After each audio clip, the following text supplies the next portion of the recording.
Hi అండి, అందరికీ నమస్కారం. నేను మీ లక్షిత. మీరు చూస్తున్నారు భవిష్య వ్లాగ్స్ 1 2 3. మీకు కనుక మా ఛానల్లోని వీడియోస్ నచ్చినట్టయితే మా ఛానల్ని సబ్స్క్రైబ్ చేసుకోండి. ఇప్పుడైతే వీడియో వచ్చేసి నేనైతే ఫిష్ ఫ్రై చేస్తున్నా అండి, అదే చూపిస్తున్నా. ఇక్కడ నేనైతే కారం వేసుకుంటున్నా అండి. చూడండి, మన టేస్ట్కు సరిపడా కారం అయితే వేస్తున్నా. చూడండి, కారం, ఉప్పు వేసుకుంటున్నా. చూడండి, ధనియా పౌడర్, గరం మసాలా, అల్లం వెల్లుల్లి పేస్ట్, ఒక స్పూన్ అయితే కార్న్ఫ్లోర్ వేస్తున్నా అండి నేను. ఇక్కడ దీంట్లోకి అయితే కొంచెం అయితే ఆయిల్ వేసుకుంటున్నా.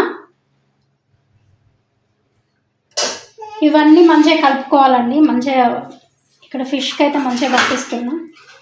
చూడండి, ఇక్కడ మనం వేసుకున్న మసాలా మొత్తం ఇక్కడైతే చేప ముక్కలకైతే పట్టించినండి. చూడండి, ఇప్పుడు దీన్ని అయితే ఒక 15 నిమిషాలు పక్కన ఉంచుకోవాలి. పక్కన ఉంచుకున్న తర్వాతకి మనమైతే ఫిష్ ఫ్రై అయితే చేసుకుందాం. చూడండి, ముందుగా మనం మ్యారినేట్ చేసి పెట్టుకున్న చేప ముక్కలను అయితే పక్కన పెట్టినా కదా, అవైతే ఇప్పుడు నేనైతే ఫ్రై చేసుకుంటున్నా అండి. ఇక్కడైతే కడాయి పెట్టుకొని, కడాయి వేడయ్యాక అందులోకి అయితే ఆయిల్ వేసుకున్నా. చూడండి, చూపిస్తున్న చేపలు 15 నిమిషాలు పక్క పెట్టుకున్న తర్వాతకి నేనైతే ఆయిల్లో ఫ్రై చేసుకుంటున్నా.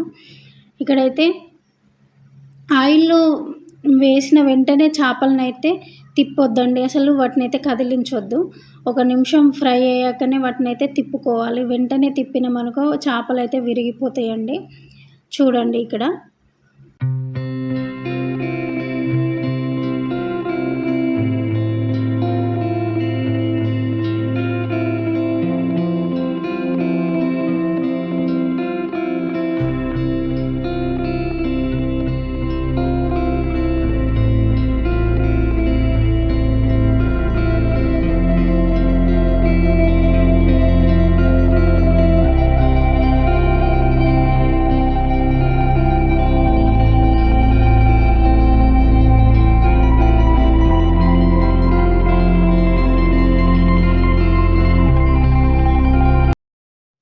ఇంతే అండి, ఫిష్ ఫ్రై అయితే అయిపోయిందండి. దీంట్లోకి అయితే నేను కొంచెం కరివేపాకు వేసుకున్న లాస్ట్లోకి, బాగుంటుందని. చూడండి ఎంత బాగున్నదో ఫిష్ ఫ్రై, ఎంత బాగా అనిపిస్తుంది చూడండి.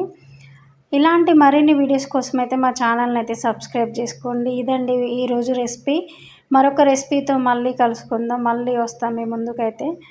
ఇంకేమన్నా రెసిపీస్ ఉంటే మీరైతే కామెంట్ చేయండి, నేనైతే చేసి చూపిస్తాను.